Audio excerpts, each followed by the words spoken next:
crushing the enemy under our feet. We are mighty in our stand, with God's word in our hand. We too are marching to one beat, crushing the enemy under our feet. We are mighty in our stand, with God's word in our hand. We are mighty in our stand, with God's word in our hand. We are mighty in our stand, with God's word in our hand. We are mighty.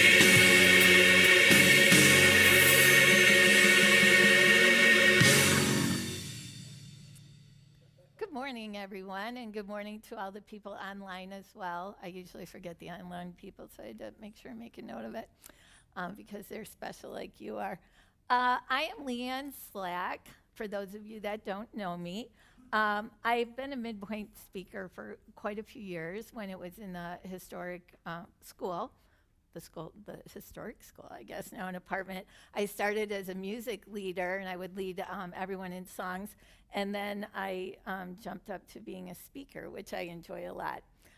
I am the 5th generation to go to Emmanuel Lutheran Church. So, you know, the grandparents, yeah.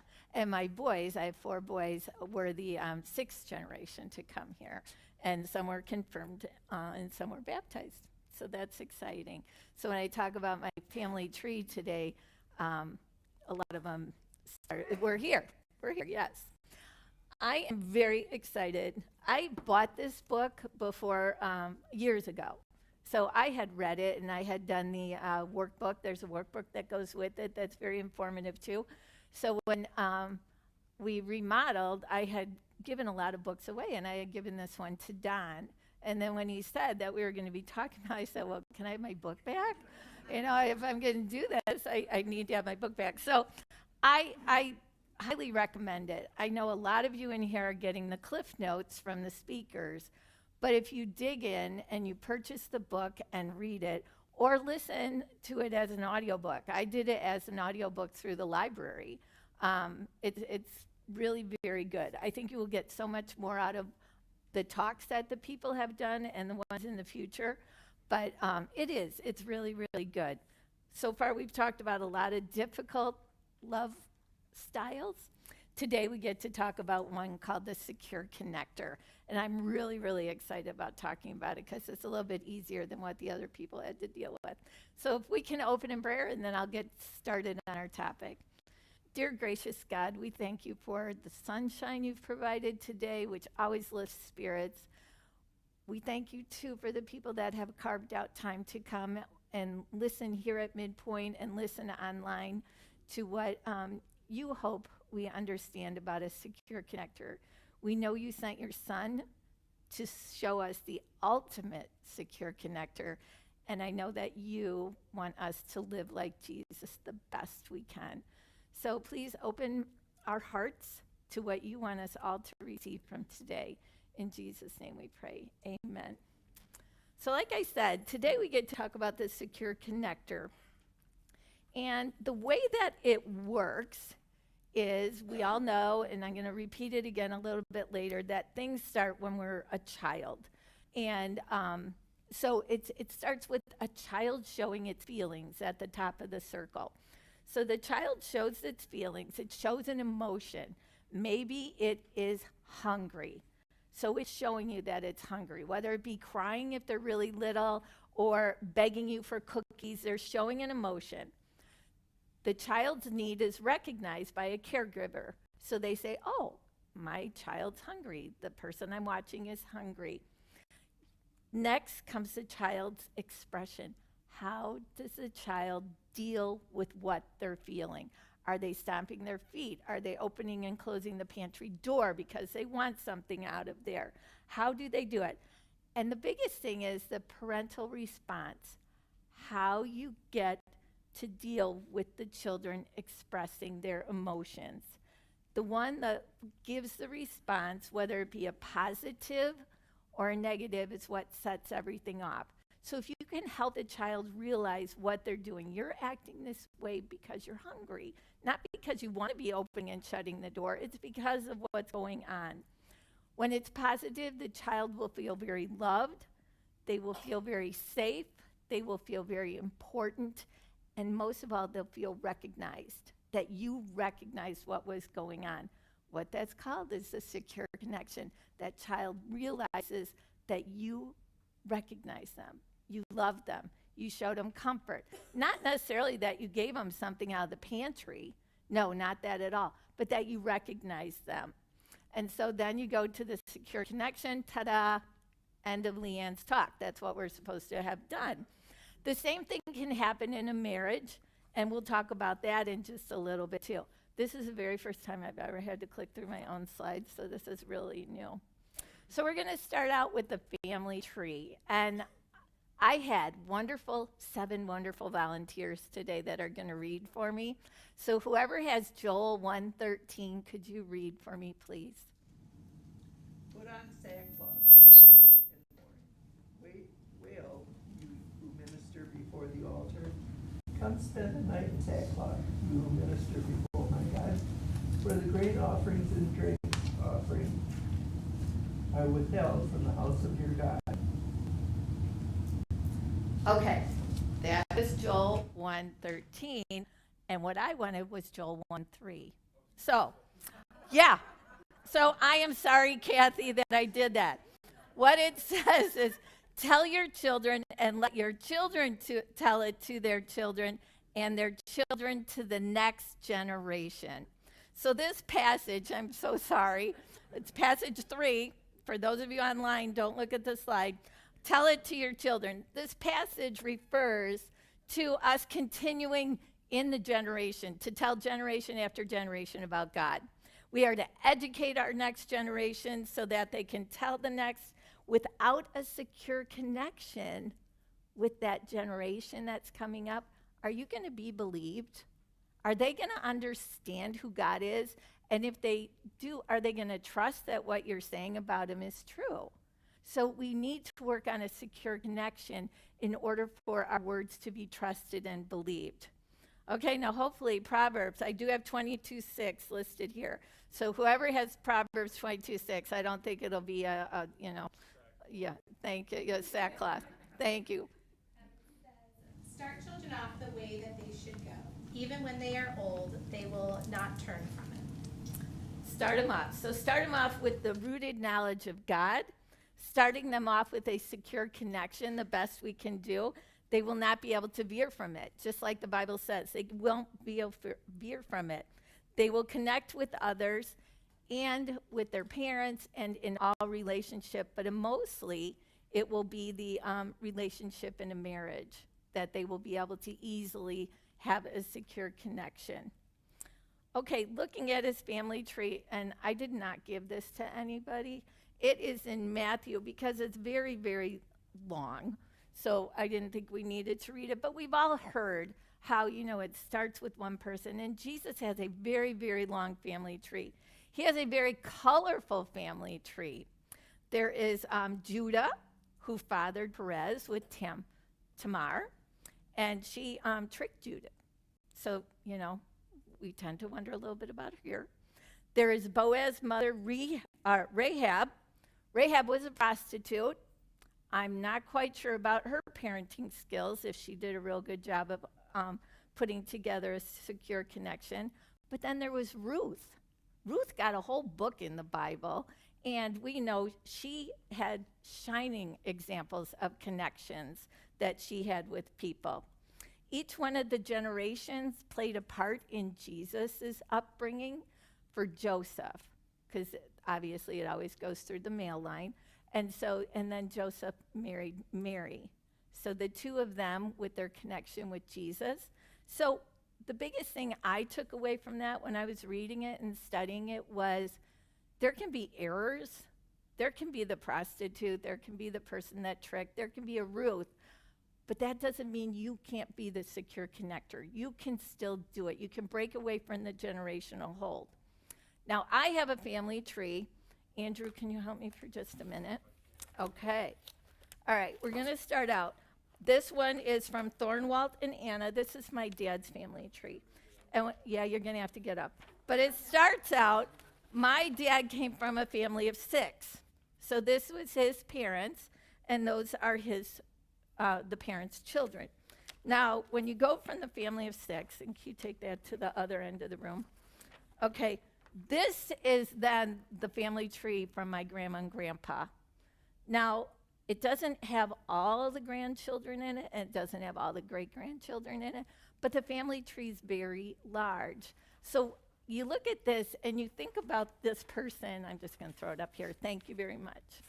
Thornwalt and Anna, who started this, we don't really know what they were like. We don't know what their connections were with their children, but whatever they had with Clara, my grandmother, who then connected with my father, we can break the cycle, whether it be a good one or if you want to make it even better.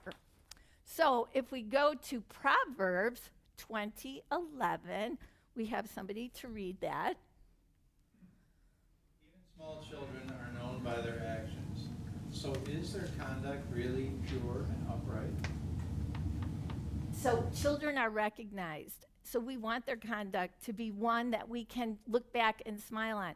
So as we start to connect with them, we want that to be secure. Okay, then we go on to Genesis. This is a fun one. The boy grew up, and Esau became a skillful hunter, a man of the open country, while Jacob was content to stay at home among the tents. So 2 boys, same family, totally different behaviors. So you wonder what happened with the connections. Well, we know dad liked one, mom liked the other. But, you know, it happens that way. Here in Genesis, it was obvious. So these are my 4 boys. That's my son Curtis, and then the other 3 are holding the signs up. And they are all very different. And I have my son Curtis, as illustrated by this picture. He, we danced to a song by Brothers Osborne at his wedding. And if you don't know it, it goes, blame the beer on the whiskey, blame the whiskey on the beer, it ain't my fault. The whole song says it ain't my fault. He's right. It wasn't his fault the way he grew up. It is his fault how he blamed me for everything, but it isn't his fault the way that his love style came about. So the majority of us, we have a dysfunctional love style, as people have already talked to you about. The pleaser, the avoider, the vacillator, the controller victim make up the majority of people's love style. I'm talking to a very small percentage today that are going to go, yeah, that's me. Yeah, that's me. But the rest of us, it can be a little depressing, disheartening, and it can be difficult in a marriage. But having a certain love style is not a life sentence at all. Our brain can be rewired, and new paths can be made. It's not easy, and it takes commitment and work, and rewiring makes you become very aware of what you are saying, what you are thinking, and what you are doing. And I'm going to give an example of what I'm talking about when I tried to rewire my brain.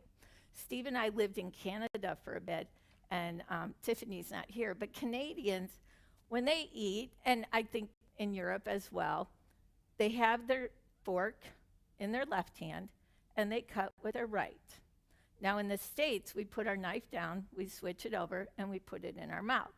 There, they take it, they cut, and then they eat with their left hand. Well, this was very obscure to me. I had, grown up in Crystal Lake, Illinois, gone to Emmanuel Lutheran Church. They didn't really do that here, even though it's a German church. But so when we got to Canada, I tried to rewire my brain. I'm like, how much easier would, it did not work. It is very hard to get your brain to rewire. We lived there for a short time. By the end, I was much better at it, but I still look like the person from the States. Has anyone else in the room tried to rewire their brain doing something new?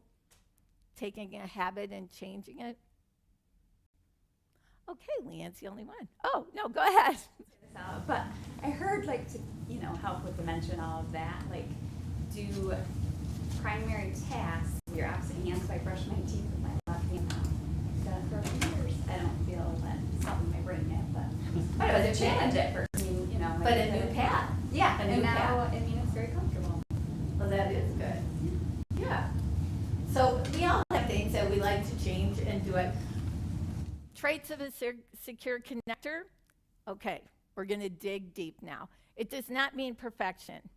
The secure connector knows they're not perfect. They know nobody is perfect. The only perfect is Jesus Christ. As in relationships, they know everyone's growing. Don talked about it last week. In relationships, in our life, we change, we keep growing. But the secure connector knows that change is possible, and that's the good thing. Traits of a secure connector, they're a good listener. They recap conversations. So they look at you and say, so this is what I think you said. You know, they don't guess that that's what you tried to say. They'll recap a conversation. And I like that. They want to get a clear picture. They don't want to be misunderstood. They ask thoughtful questions. One question that is always awesome in a marriage is, am I listening to this as a fixer, or am I listening to this so that you can tell me about it? Because some people like to fix situations, and other people, you don't want a fixer, you just want to vent. And a good listener helps with the secure connection. How may I help you? Asking the question. A secure connector usually doesn't place blame. Well, if you hadn't done that, if you hadn't left the pot on the stove with the flame underneath, that wouldn't have happened. They don't try and place blame. They just say, oh, well, it happened. Distractions, and I love that Andrew talked about this the time he spoke. What is around when you're talking? When you're in your marriage and you want to talk to somebody, or when you're talking to someone else, what is around? Is there a TV on that your eyes are going to slide over to so you can keep up with the game or the show or something? Are children playing so you're going to be distracted in case, you know, one of the four boys decides to do something crazy? Is there loud music where you really can't hear every word? So there's a lot of distractions. So the best thing a secure connector does is keep that eye contact. Let them know that you are listening to them. They have 100% of your attention. Cell phones, as Andrew said, it's hard to talk to somebody when they're talking and they're looking and they're talking. And you think about children when you're doing that. You are not giving them that eye contact, that 100%. Even at dinners, cell phones are a big pet peeve of mine, but even at dinner with people, they'll set it down, and I can't tell you how many people, at times, you're talking, and all of a sudden they're looking down, and you're like, wait a minute, I am in the room. I want to talk to you. It's very, very bothersome to me. Other activities. A lot of people say, oh yeah, I'm a multitasker. Not when you're talking to someone. You don't want to be a multitasker. I am a professional knitter. I could sit up here and I could give this talk and be knitting a hat the whole time. And I would not miss a beat. I wouldn't drop a stitch. But you're looking at me going, she's knitting. She's really not even giving us attention. But there are things you can do, and the person has your full attention. I know when I'm talking to Steve, I need to put my knitting down because he thinks, and he has expressed it many, many times, you really don't listen to me. Really? I do. I can do this. Are there things that distract you or that get in the way of conversations with people that you don't feel like you are securely connecting with them, or they're not securely connecting with you? Like ours at my house is my knitting. It's a big one.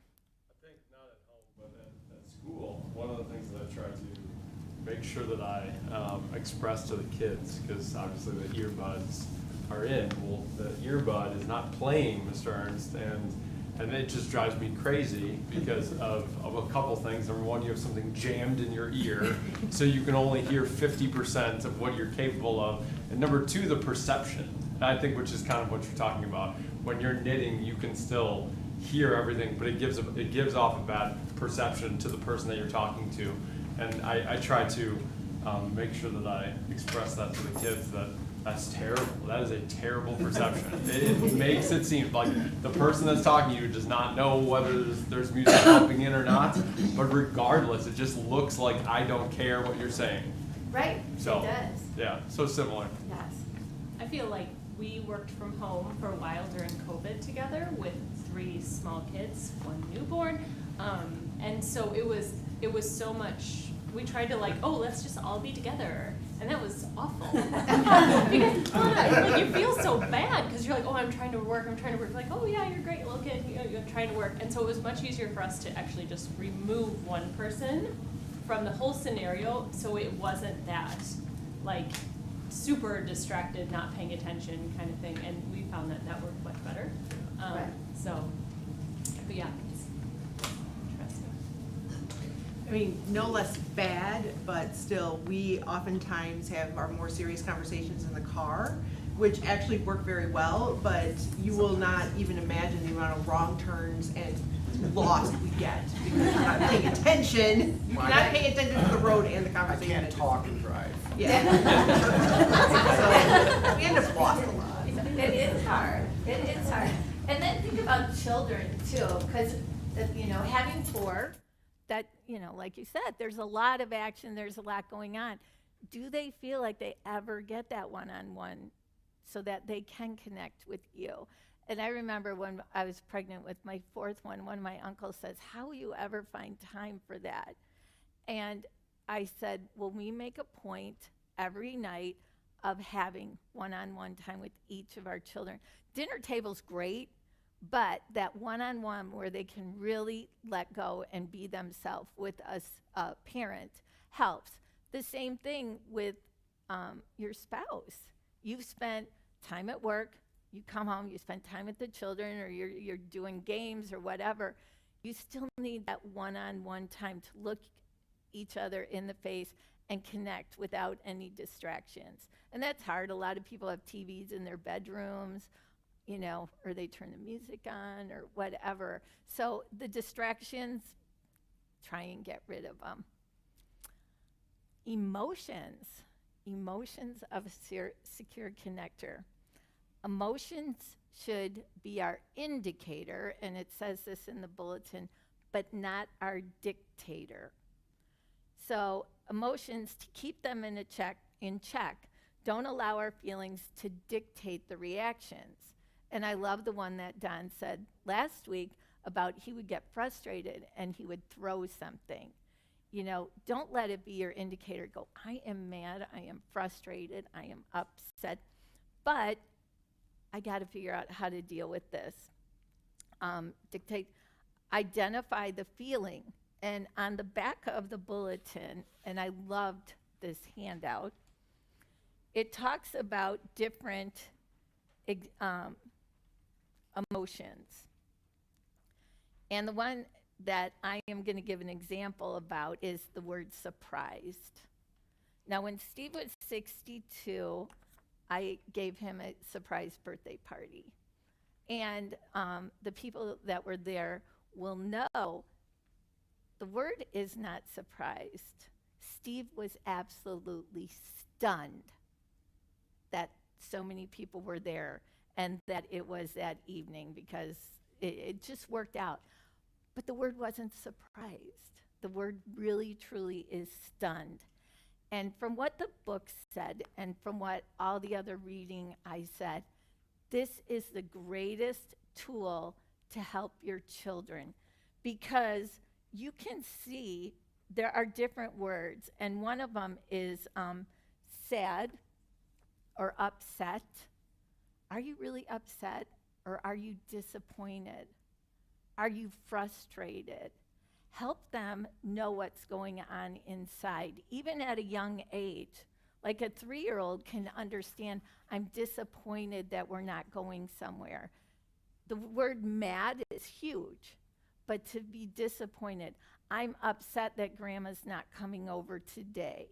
And let them know the feelings that they're having, because they're starting at the circle, they're mad, they're showing an emotion, but then you have to tell them by the bottom what the emotion is. It's really that you're disappointed. It's really that you're upset. And then that way, when they are an adult, they have a whole vocabulary of words that tell them what they're feeling. So when they're with their spouse or with their partner, they can say, you know, I'm really disappointed that happened. Not that you're mad. I'm really disappointed. I'm really upset that we can't do whatever. So there's a lot of examples of mislabeled emotions. Is there one that somebody expresses? Like I said, Steve was absolutely stunned at the party. It was a matter of surprise. There's a big difference. Do any of you have emotions that get a little bit confused at your house, whether it be with your kids or with your spouse or out in the world in your workplace? Yeah, thank you. Here as a teacher, a lot of my child's anxious or has anxiety. And when I'm looking at her anxious, there's a lot of variance in that and what that actually means from one parent to another parent. And Very that's much so. Really telling, all right? That I just went, oh, wow. And you know, that's like a key word right now that a lot of people are anxious. But when you look at it, you're right. They're fearful. Are they anxious or are they fearful? And I agree with that. Anxious, they need to feel things out first, that's very different when a person's fearful and very different, but we put that anxiety word over all of it and give just this one kind of thought. That just stuck up at me. Right, and to help parents to help their children, it's nice to have a lot of different words because, like you said, it's a big umbrella. Any other ones that people?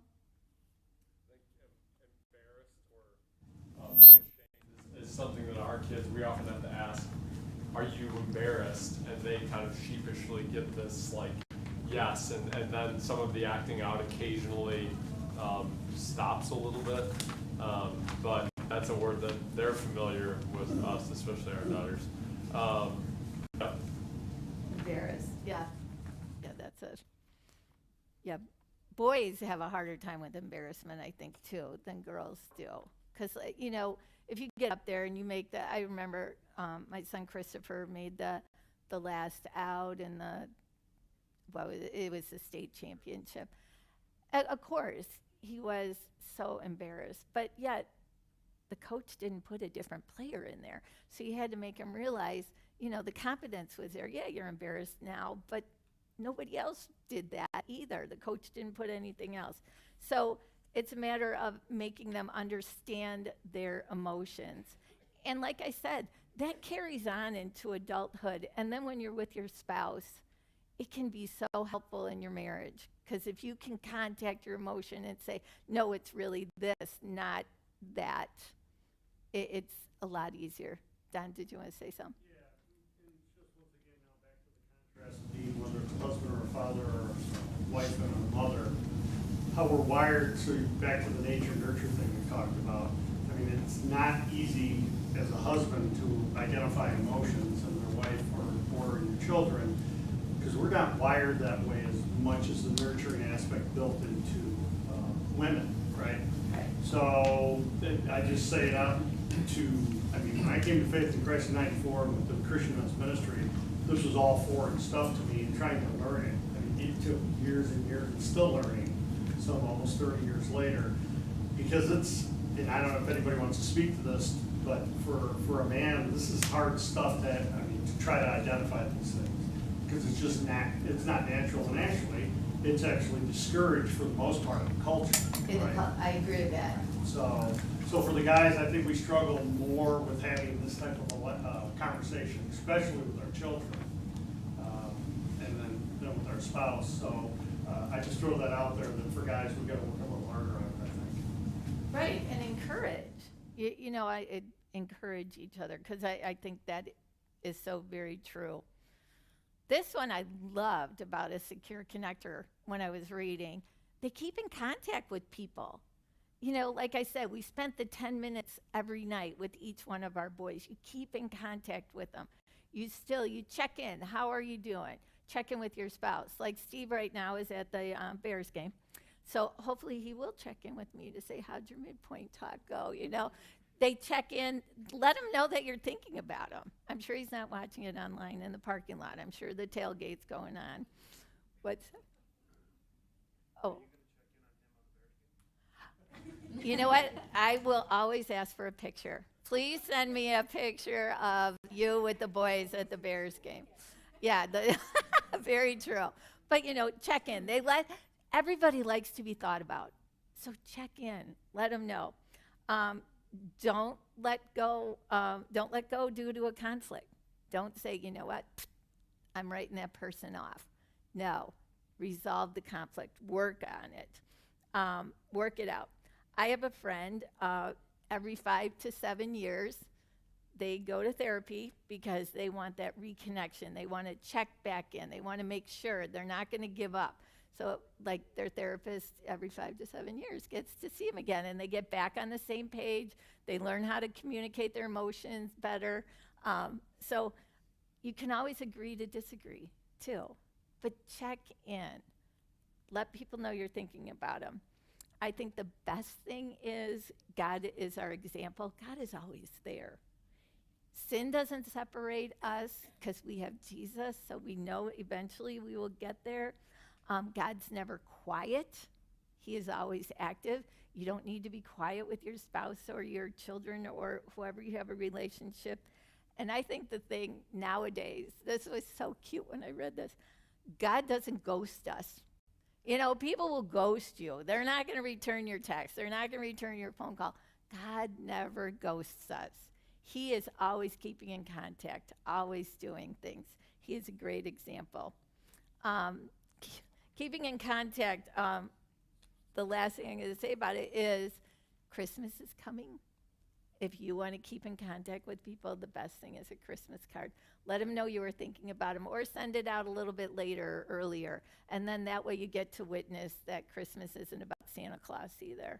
And I always think that's kind of fun. Okay, this is a big one, delayed gratification. You get to wait and you get to work for things in a marriage. And probably the thing that society does not encourage anymore is waiting until the wedding night to be intimate with your spouse. I don't think society puts a big bow on that and says this is what you should do. But in the Bible, we know that that's what we're supposed to do. It says that Adam lay with his wife. It doesn't say with that girl that he met in the Garden of Eden. It says his wife. Times we give in a marriage. There's times when I know Steve has changed jobs, we've changed locations. Those are times I get to give a lot more because he's wrapped up. He's getting ready for a new job. He's getting ready for new people. So he's not giving back as much. So there is a time when we give a lot more. When you're a new mom, you are so taxed. It's a time that you know, your spouse gets to give a little bit more and take those dinners from the people in the community because you deserve them. Times we receive in a marriage. When we're ill, we get to receive. We're not, probably can't give as much in the busyness of life. To work at things, get to work. And I'm not talking about waiting for a house or working for a house. Know the strengths. Be patient. You have to work at marriages. You have to work at relationships. You know what you need to do. The weakness is if somebody's short-tempered, if somebody says, help them work on that. Say, I know that's your thing. Wait for heaven. We all get to wait for heaven, but we're going to do it. But what do we do in the meantime? We get to work at being more Christ-like. We get to do Bible studies. We get an accountability partner. And we get to someday hear, well done, my good and faithful servant. And to me, that is so worth the wait and so worth the work. Just like in a relationship, when things are going really well with your spouse, it's so worth it when they look at you and say, this is us, and we are really good. Now, I did do a little thing here today, and I did put napkins out with forks. And it is a little bit of a delayed gratification, but yes, you are going to get some cake. And I think Julie and Angela, they'll cut it up for you so that you can have it. I did make the cake in the shape of a book because, again, I'm going to put it out there. If you haven't read the book, please read the book. It is really, really good. Getting towards the end here, traits of a secure connector, right and wrong. Biggest thing is they know they're not perfect. A secure connector knows they're not perfect. You can rewire your brain to say, I am not perfect. They also know no one is perfect. They apologize when they make a mistake. I was wrong. Oh my gosh, is that ever hard to say? But it goes a long way. I made a mistake. I should not have said that. Like last night, I got to say that to Steve. I should not have said that. He goes, I forgot the question. I looked at me, I go, no. And I could just see the reaction on his face. I'm so sorry. I didn't mean to say it like that. A simple no would have sufficed. So ask for forgiveness. You know, I'm sorry I said it that way. It's not hard when you feel connected and you feel that intimacy with the person to ask for forgiveness. This book is great at saying, ask for a do-over. And I thought, oh my gosh, that's a little bit weird. But do-over, that's a good thing. So not to wallow, let it go. If I was a good singer, I would do the let it go, you know, like they sing in the song. But I'm not that good. But it's a twofold thing. Not to wallow means you have to let it go. If it's upsetting you, if something happens, you have to either deal with it or you have to let it go. And when I say let it go, it can be so difficult. If you've been really hurt, it's hard to let it go. And if you can't let it go, revisit it. And if you can't revisit it at that moment because you're too upset, say, we need to revisit this. My emotions are not where they should be right now, so we can do it a little bit later. It's always good to ask, are we okay? And it's good to ask your children, are we okay? Like with my boys, are we okay? Is everything, did mom say something that upset you? Bragging, I mean, this is kind of self-explanatory, but I thought it was interesting that they brought it up, not to brag about the good things that you do in your relationship. Well, you know, I did this and I did that. No, it's not good. It's an easy, easy thing to teach your children, and it's so interesting to watch other people's children. Because maybe somebody had a really good game, and the parents are coming up and saying, oh, you had a really, yeah, I did, didn't I? I scored 3 goals in the hockey game. Blah, blah, blah. No, you know, what you really wanted to say is, thank you, I had a good game. End of comment. You know, they don't need to brag about it. They don't need to line up their bedroom with trophies. Just like you don't need to line up the mistakes that your spouse has made and then, you know, bring them back and brag about the fact, well, I didn't do this, I didn't say that. No, you need to keep it even keel. The last thing, they are, a secure connector is not afraid of conflict. They know that that there is going to be conflict.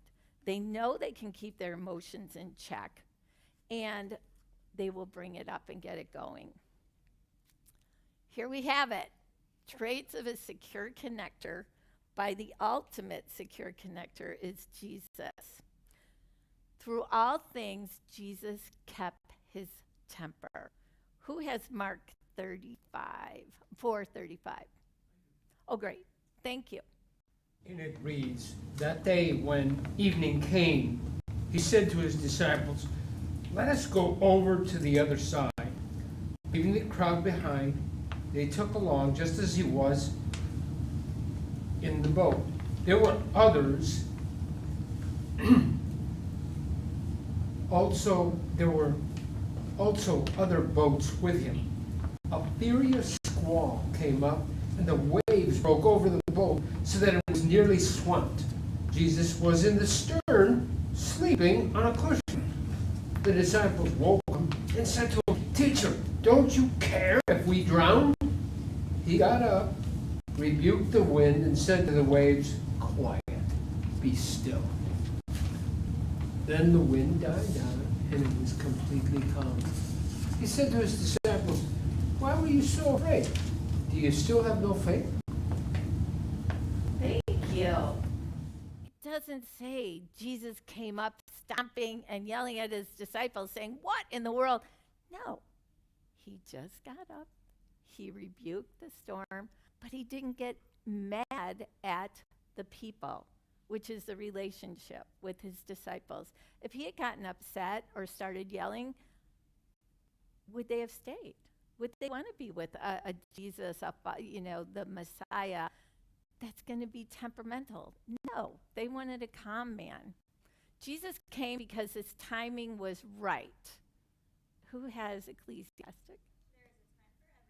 And a season for every activity under the heavens, a time to be born and a time to die, a time to plant and a time to uproot. It was his time. It says there's a perfect time under heaven for everything. It was his perfect time to come. And in the Old Testament, it's called from heaven, and that's where Jesus came down from. Okay, in Mark 14. Thank you. But Jesus remained silent and gave no answer. Again the high priest asked him, "Are you the Messiah, the Son of the Blessed One?" "I am," said Jesus. "And you will see the Son of Man sitting at the right hand of the Mighty One, and coming on the clouds of heaven." So he was silent, and then he retold the man exactly who he was. Because the man asked him, "Are you this?" "I am," and retold it. Best thing you can do is to recap a story with a spouse, recap a story with a child. I think what you're saying is this exactly what you meant? And Jesus did that. He told us that. Jesus is always ready to connect with us. We just need to open our hearts, open our Bible. Okay, Leann's on her summary. I'm looking at the clock. We're still going to get cake. In childhood, how does the secure connector look in childhood? The child looks happy, secure, confident. The caregivers are attentive, they show love, and they show concern. How does an adult look who is secure? An adult is comfortable with intimacy. A man can say, "I'm a little bit scared." A lady can say, "I need help." Intimate with the person, that they know they don't have to do it alone. They easily communicate their feelings, their needs, and they have a positive view of themselves. They haven't been beat up. They don't feel like a victim. They don't feel like they're pleasing everyone all the time. And lastly, how does spirituality look with a secure connector? A person that's a secure connector sees God as good, kind, and stable. And I know a lot of us are sitting going, "Well, of course." But a lot of people think about God of the Old Testament, where he was very stern and they're very fearful of it. The secure connector knows that God, who God really is and why he is that.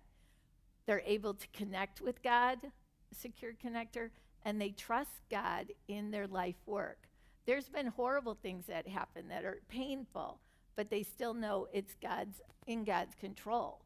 I can look back and Curtis, the one that got married, had a twin. And I kept thinking, why God did you take Curtis's twin? But he has a reason, and I'll know about it sometime. Circumstances can be painful. People die. People get sick. But the secure connector will always trust that God's looking out for them. And lastly, they engage in meaningful spiritual practices. So they're going to church, they're in Bible studies, they're getting other people to assist and work on their walk with Christ. Before we get cake, does anybody have any questions that I could help with?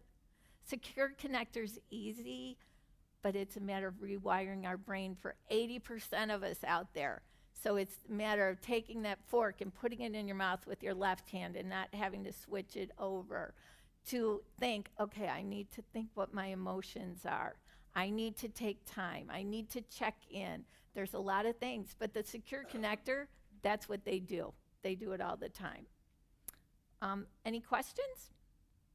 Okay, Leann has a whole list I could start asking you, so no questions. Okay. While we talk about those questions that you have. Okay, the one question that I think is always really interesting is, and I'm sure we've all heard it, I'm really sorry, but, no, either you're sorry or you're not sorry. Are there times that you've heard things like that? I'm sorry, but, or, gee, no, I'm the only one that gets that. I'm really sorry, but it was, I had to do that. I had to. Right, exactly. And I think a lot of people do. And if with a secure connector, your feelings are there. If you're sorry, end of statement. The secure connector, they have it going on, but it's hard for them too, because if you're not a secure connector, it's not working. So they have to work on it. David? I think for me, it depends on the situation.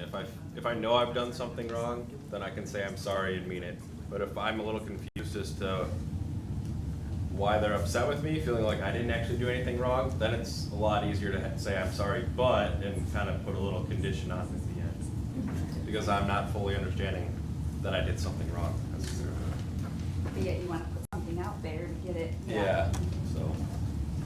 I think that goes back to your words back here. You're not really sorry, you're frustrated, you're confused, you're something. You're not sorry yet, because you don't have anything to be sorry for yet, because you're not really sure. So when you say I'm sorry, but, it kind of takes the place of saying I'm confused, I don't understand, I'm lost. Because I will do that a lot of times. I'll just be like, well, I'm sorry, but. Right. And I'm like, I'm not sorry. I have no idea what you mean, is what I'm really saying, Yes. So I think the words again, it goes back to we just say it. Know your emotions, yeah. Yeah. What about when you want to resolve conflicts with the other person does not? How do you handle that? Well, that's a good question. And they did, one of the articles I read said if somebody else does not want to, and you want to, you say, okay, not at this time, but I would like to revisit it with you. Or you can always agree to disagree. But that doesn't resolve it. That will never resolve it. But I always thought the best thing, I learned a lot. You need to read this book. You will learn a lot. But the thing is, if you can, say, okay, today, but I would like to revisit it because I would like harmony. I would like us to be on the same page. Part and the entire book that I referenced last week, Choosing the Loved One, that is all about that process of reconciling.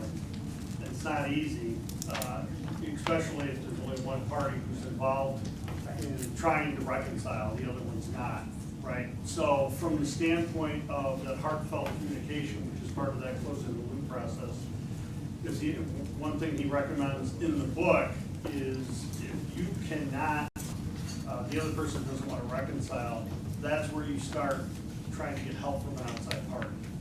Because then you're going to be stuck. If you're not able to close the loop with, especially with your marriage, your spouse doesn't want to reconcile whatever's going on, trying to bring in somebody else, whether it's another family member or somebody to be part of that, because you're probably going to be in an impasse between the two of you. Right. So. And it is about closing the loop that we talked about, the very first slide, so that you recognize the needs, you react to it, and then everybody feels good because you've reacted well. I think there are different relationships where some relationships you are going to stay in that relationship, and so then resolving that conflict, maybe bringing someone else in, maybe at a different time. I think there's other relationships that we need to look at, that if they are not willing to do that, then we're only left with, how do I work through this? How do I let go? How do I move on? We're not supposed to stay in our relationships if that conflict is a big piece of whatever that thing's going on. So also kind of the freedom of, is this a good relationship? And that's one of the big signs of secure connectors being able to do that. And all of us have had somebody who had to forgive who's no longer with us, right? Yeah. So closing the loop with someone that you either not gonna have contact with them or they've passed away. And Secure Connector has the ability to do that, you know, ultimately with that help. So. Love that.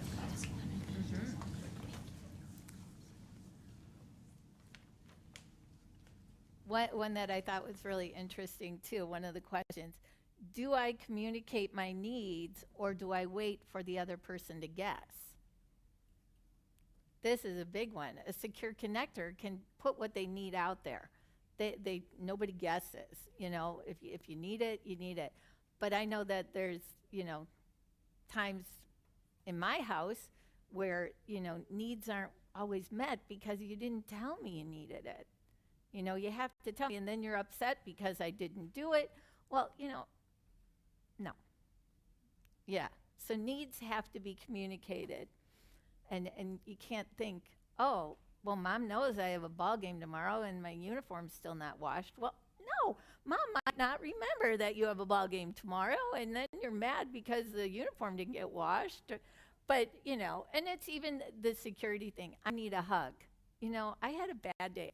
I need a hug. If you don't communicate that, but you walk in and your face is walled, your spouse might not know. All what I need is a hug.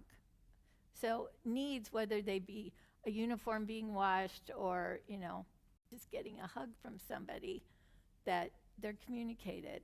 And the other thing that I found really interesting when I was reading this book is to communicate those needs with other people. Like if you're in it and you need someone to do something, to communicate. Don't expect people to understand what you need if you don't tell them. But especially a spouse, you're so intimate with them that you should be able to ask them for, you know, the moon. You should. That intimate closeness. You think, well, they should know what I need or what I True. want. True. And then you get upset because they don't. But remember, communicate. It's good. Let them know your emotions. And my emotions are telling me now that it's time to let Don talk. And I need to shut up. You got that time? I have a question for the whole room, and that is, we're on week 6, we have 2 more weeks. Missy, with her background, has more expertise in this, formal training, to kind of help us tie all this together. So identifying, because it's, when you take this online love style quiz questionnaire, it's not always easy because you seem to maybe be all over the map, maybe a couple jump out. So she's gonna help us tie those together, and then you get the combinations, whether it's a pleaser and a controller, and, you know, pick your relationship and how things, the conflict that arises from it. But the question I have is, has anybody in the 6 weeks, we're all trying to move to the secure connector, which Leeann presented so well today, and identify that. Has anybody through the book or made any positive step that you want to share that you have been able to change with your love style in these past, you know, month and a half that we've been doing the study? Anybody make any substantial changes in your particular love style to move closer to the secure connector? I feel like just coming to this class has helped and just kind of has opened some conversations for us. So we'll go home and compare notes and all that stuff. So I feel like opening that communication has been good. Yep. Yeah, to piggyback on what she said, just identifying that my style might not be always appropriate and whatnot. Just identifying that there is a problem, kind of taking that step 1 to fixing it has taken place. So That's one of the big takeaways in the book, is simply the awareness. yeah. We're not gonna make the adjustments perfectly, but being aware. For sure, I think like the understanding of, I don't want to call it a handicap, but like that it is not not how we were designed. That it's not always our fault that we're going to revert back to our particular love style. I think that has been that big, just the understanding piece of like, you are a pleaser and you are a this and you are that, you know, and me understanding that you're a controller, Don, has helped me to read this email. Dave Eshoff and I as well, so Yeah. our relationships with. But I do think like just the understanding part and recognizing that like Leanne said, 80% of us are of the imperfect love style. It helps, to recognize that. So it's been good. Okay, one announcement, and then Leanne can close us in prayer. Thank you to all the first responders. We have a lot of first responders in the room regularly on Sunday mornings. But one of our first responders, Taylor DeStefano, Taylor Wright, Stephen and Laura, they have been here at the church for a long time, and the whole family part of it. Well, Taylor received, if I believe correctly, yesterday Firefighter of the Year from McHenry Township. Congratulations.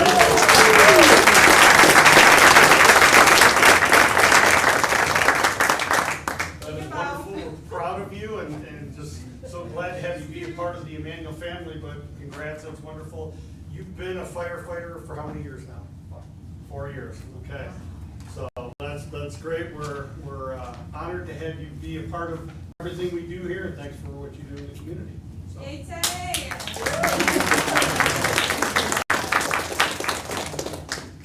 Dear gracious God, we thank you again for bringing this book to us, for letting us study your word and see how it affects us in so many ways. The Bible gives us examples of people that have